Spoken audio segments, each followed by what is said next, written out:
महादेव के त्रिशूल से जब वध हुआ उनके पुत्र का, तो देवी पार्वती ने मचाया विनाश। किंतु फिर महादेव ने दिया वचन पुत्र को पुनर्जीवित करने का, तो समस्त देवगण अपने संग ले आए एक गज शावक का शीश, और फिर आरंभ हुआ अश्विनी कुमार द्वारा पार्वती नंदन में जीवन का संचार। अब आगे।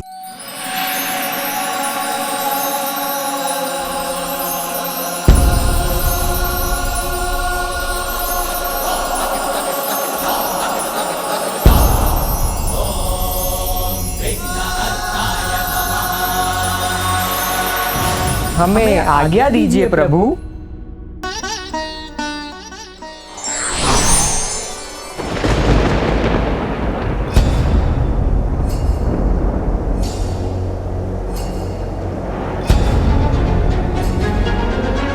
ज्ञात नहीं पार्वती की क्या प्रतिक्रिया होगी जब वो अपने पुत्र को इस नवीन शीश के साथ देखेगी।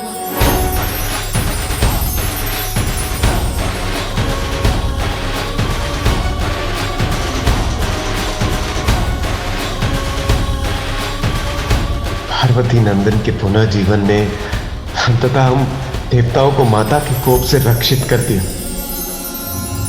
मेरे पुत्र को इस बार मैं स्वयं से दूर नहीं जाने दूंगी। स्वामी स्वामी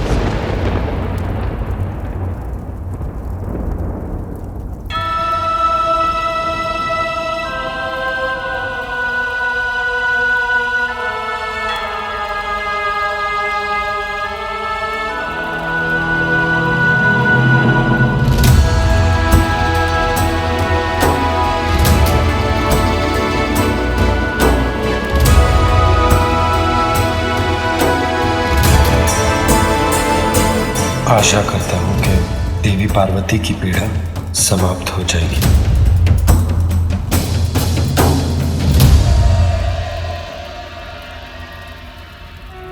माँ ओम नमस्ते गणपते त्वमेव प्रत्यक्षं तत्त्वमसि त्वमेव केवलं कर्तासि त्वमेव केवलं धर्तासि त्वमेव केवलं हर्तासि त्वमेव सर्वं खल्विन्दं ब्रह्मासि।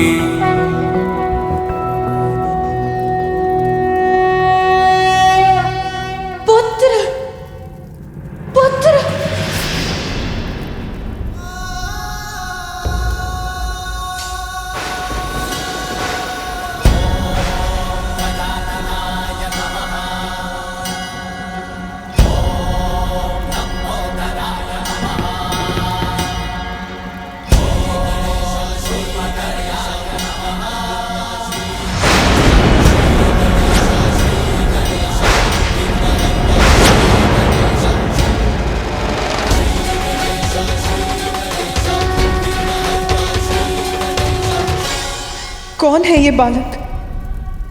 माँ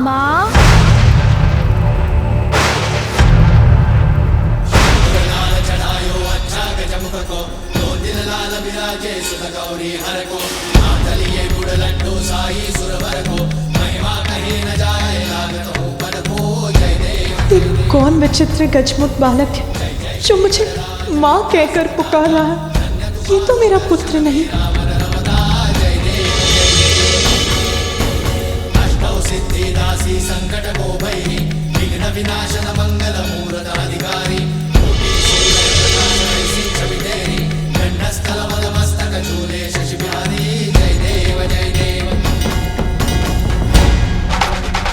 मेरे पुत्र का सुंदर मुखड़ा तो मेरे हृदय में बसा है, जिसे मैंने ही अपनी कल्पना से बनाया। फिर ये बालक कौन है?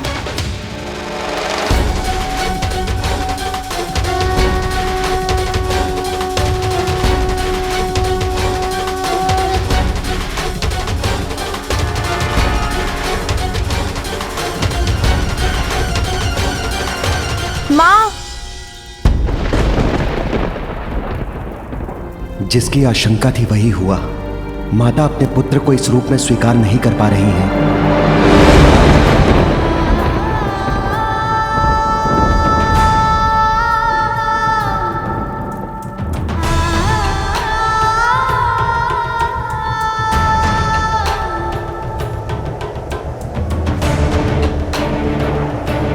देवी पार्वती इस प्रकार लौट क्यों गई? क्या हो गया है उन्हें?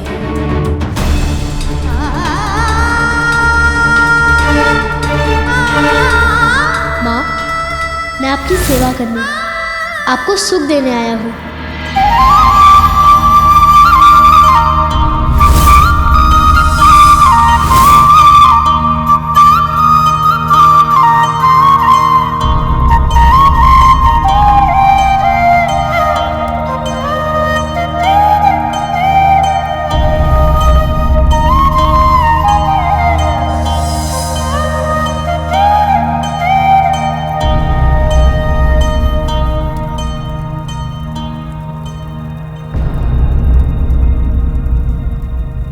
स्वामी,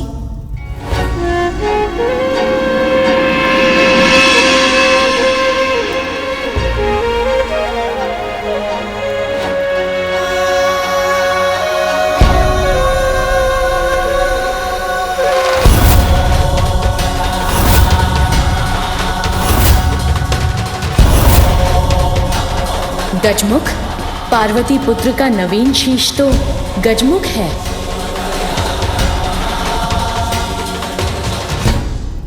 नहीं नहीं, ये अवश्य स्वामी की कोई लीला है।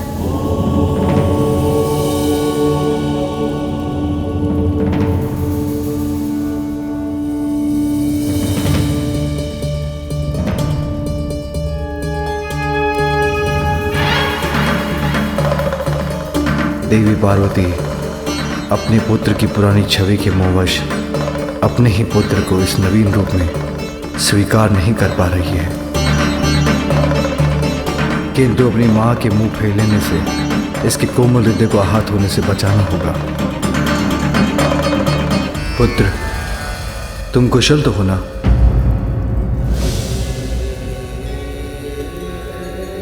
आप?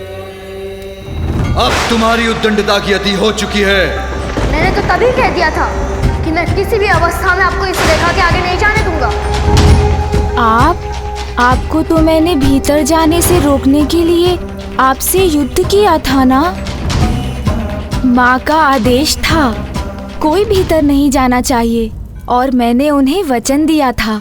मैं स्नान करने जा रही हूँ, स्मरण रहे किसी को भी भीतर मत आने देना। मैं वचन देता हूँ माँ, किसी को भी भीतर आने नहीं दूंगा।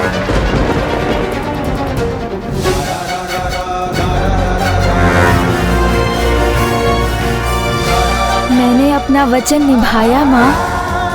मैंने इन सभी को बहुत समझाया, किंतु ये तो अपने हठ पर अड़े थे।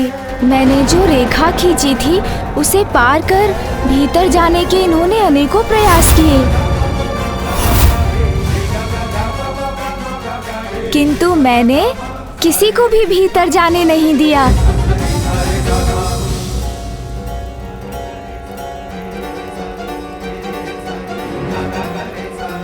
जब आपने मुझे कहा था कोई भीतर नहीं आना चाहिए, तो फिर कैसे जाने देता मैं इन्हें?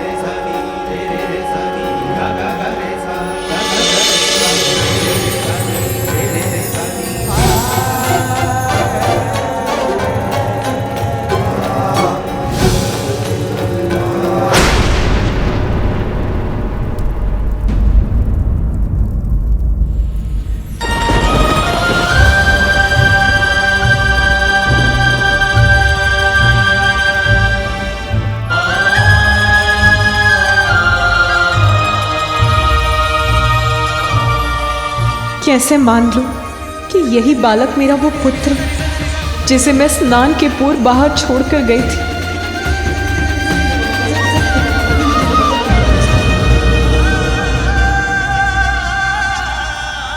पुत्र, तुम जिनसे युद्ध कर रहे थे वो सभी तुम्हारे अपने ही थे, किंतु अहंकारवश तुम किसी को पहचान ही नहीं सके। मुझे देखकर मेरा उपहास कर रहे थे, किंतु तुम मेरा वास्तविक परिचय नहीं पा सके, नहीं देख सके। इस जगत के रोम रोम में व्याप्त हूं मैं। तुम्हारा पिता हूं, तुम्हारा पिता हूं, तुम्हारा पिता। पिता हूँ तुम्हारा, पिता हूँ तुम्हारा, पिता हूँ।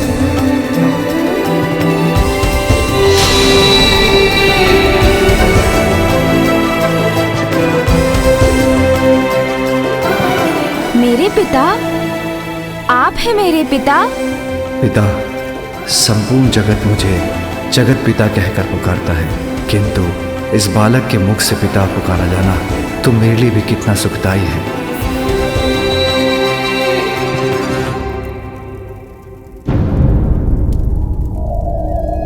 प्रणाम पिताश्री। आयुष्मान भव।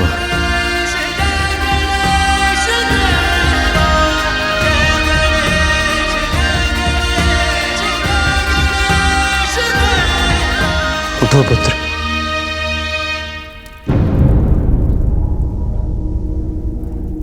आप ही मेरे पिता हैं कि आपने मुझे तब क्यों नहीं बताया पिताश्री? पुत्र, तुमने मुझे कुछ कहने का अवसर दिया ही कहा। अपनी माँ के प्रति तुम्हारी भक्ति देखकर मैं बहुत प्रसन्न हूँ, किंतु मैं तुम्हारी माँ का बस बस बस। तब तो तुमने मुझे अनसुना कर मेरा अपमान किया। मेरा ही नहीं, संसार के रचयिता ब्रह्मदेव और जगत के पालनहार विष्णुदेव का भी अपमान किया। हमसे व्यर्थ संघर्ष मत करो। मुझे जो करना है वो मैं करके ही रहूंगा। चले जाइए यहाँ से। संसार के सभी क्रियाकलापों के संरक्षक, धर्म कर्म में सहायक सभी देवताओं का अपमान कर उन पर भी आक्रमण किया तुमने। इंद्रदेव, वायुदेव, अग्निदेव, कुबेर, वरुण देव, सूर्यदेव, यमराज, नागराज, वासुकी, इन सभी पर अपनी माता से प्राप्त शक्ति का दुरुपयोग किया तुमने।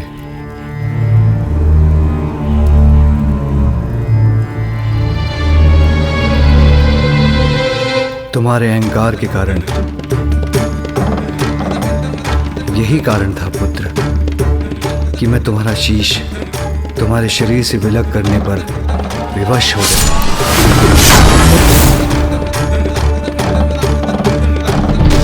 और अब तुम्हें एक नवीन शीश प्राप्त हुआ है। नवीन शीश? अर्थात मेरे अहंकार के कारण मैंने सभी को कठिनाई में डाल दिया और पिताश्री को मुझे एक नवीन शीश देना पड़ा।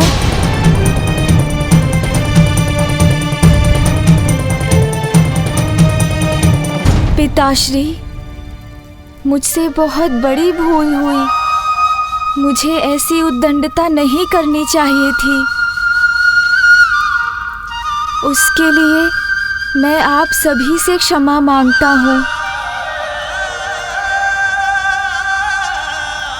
और पिताश्री, अहंकारवश आपका अपमान करने के लिए आपसे भी क्षमा याचना करता हूँ।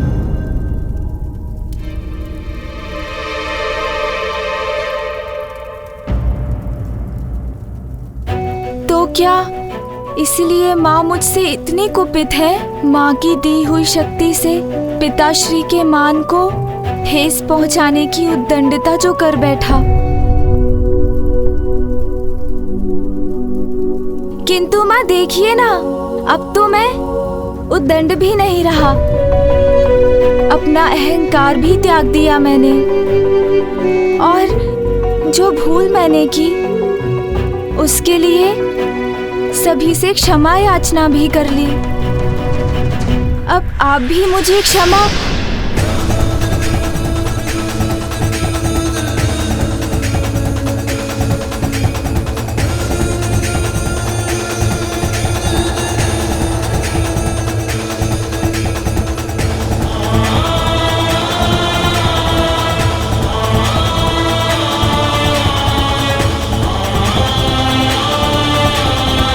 माँ ने मुझसे अपना मुख क्यों फेर लिया? वो मुड़कर लौट क्यों रही है? प्रतीत होता है मुझे अभी भी क्षमा नहीं किया माँ ने। वो तो मुझसे अब भी क्रोधित हैं। इस बालक को तो माता पार्वती ने अस्वीकार कर दिया, किंतु इसमें उनका भी क्या दोष? प्रश्न तो ये उठता है, क्या इस गजमुखी बालक का किसी भी माता द्वारा स्वीकार किया जाना संभव है? असंभव। अभी उनके पास जाकर उन्हें मनाऊंगा तो माँ अवश्य मान जाएंगी। बहुत स्नेह करती है मुझसे, तो अधिक समय तक क्रोधित नहीं रह सकेंगी वो। तुम अपनी माँ के पास जाना चाहते हो ना पुत्र? जी पिताश्री। अवश्य जाना, किंतु उसके पूर्व एक बार अपने नवीन शीश के दर्शन तो कर लो। पिताश्री उचित कहते हैं, मुझे अपने नवीन शीश को तो देख ही लेना चाहिए। आओ पुत्र।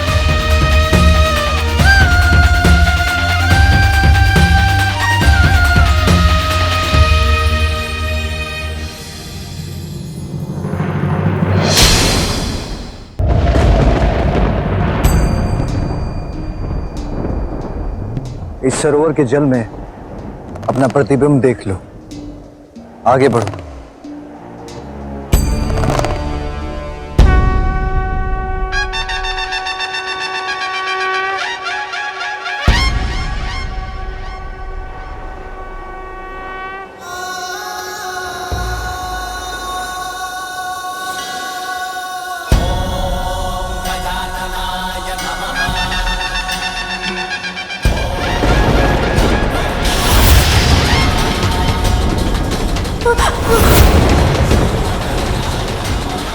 ये क्या हो गया? नहीं नहीं, ये कैसा शीश है? ये मेरा शीश नहीं हो सकता। आपका पुत्र तो मेरी कल्पना से भी अधिक सुंदर है। कितनी मनमोहक मुस्कान है, जैसे चारों दिशाओं को प्रकाशित कर रही हो। मेरे पास आओ, मैं तुम्हें संसार का सबसे सुंदर बालक बना दूंगी। मेरे पास आओ, मैं तुम्हें सृष्टि का समस्त ज्ञान दूंगी। ऐसा शीश कैसे हो सकता है मेरा?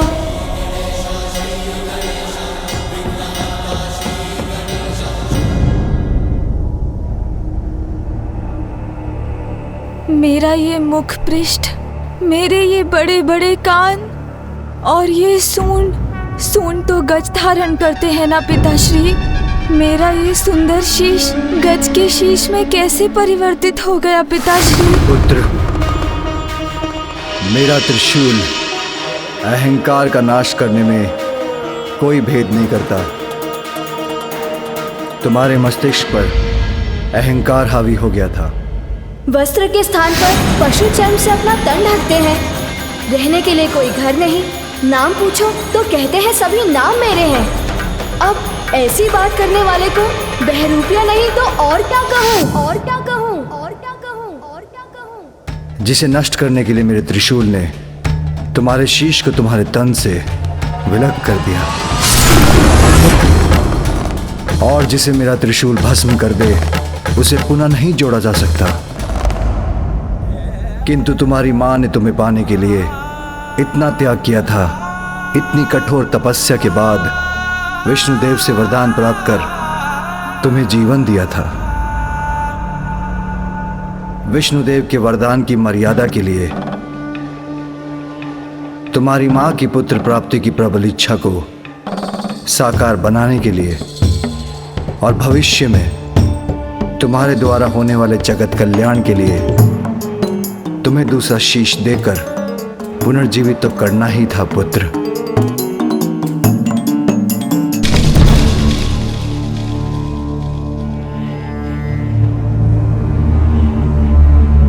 किंतु उसके लिए हमें गज शिशु का ही शीश प्राप्त हुआ। अपनी माँ के लिए तो मैं संसार का सबसे सुंदर बालक हूँ। ओह, समझ आया, मेरे इस नवीन रूप के कारण ही मुझसे दूर हो रही है माता। पिताश्री, माँ को तो मेरा वो पिछला रूप ही प्रिय है। अब मैं उनका सुंदर पुत्र नहीं रहा, इसीलिए वो मुझसे बात किए बिना, मेरा अभिवादन भी स्वीकार किए बिना, मुझे देखे बिना, कुछ कहे बिना ही लौट गई। नहीं पुत्र, माता के हृदय में संतान के प्रति आघात स्नेह रहता है पुत्र। तुम्हारी माता भी अपने पुत्र से अपार प्रेम करती है और तुम्हारे शीश में परिवर्तन होने के बाद भी तुम उनके वही पुत्र हो।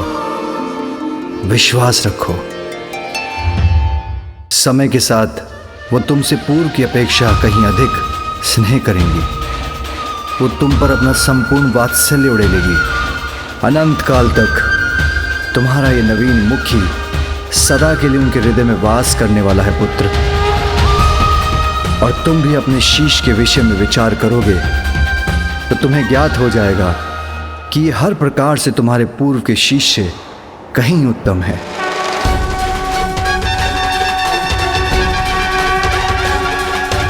उचित है पिताश्री, मैं अवश्य विचार करूंगा। मुझे आशीष दीजिए।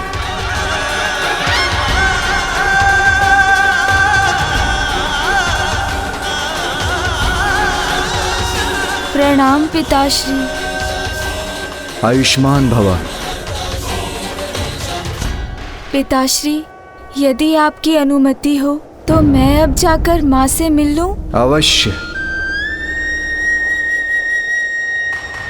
जीवन समर्पित है तुझको माता, सांस सांस अर्पित है। अब मुझे अपनी माता को मनाना ही होगा।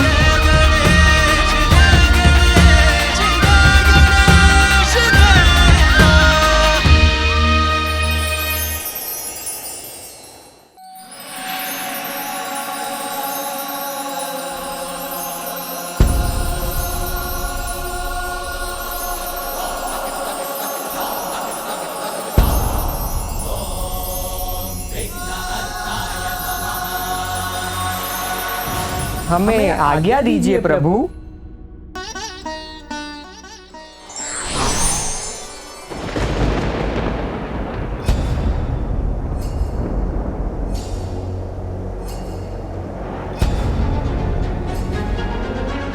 ज्ञात नहीं पार्वती की क्या प्रतिक्रिया होगी जब वो अपने पुत्र को इस नवीन शीश के साथ देखेगी।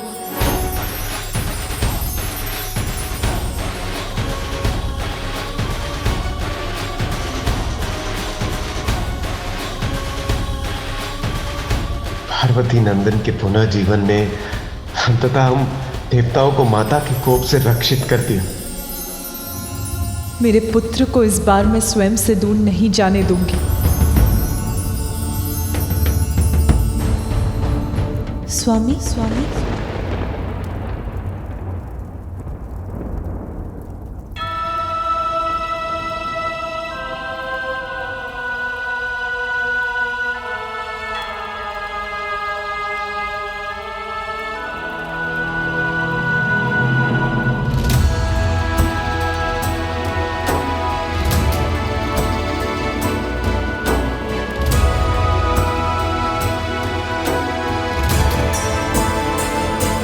आशा करता हूँ कि देवी पार्वती की पीड़ा समाप्त हो जाएगी।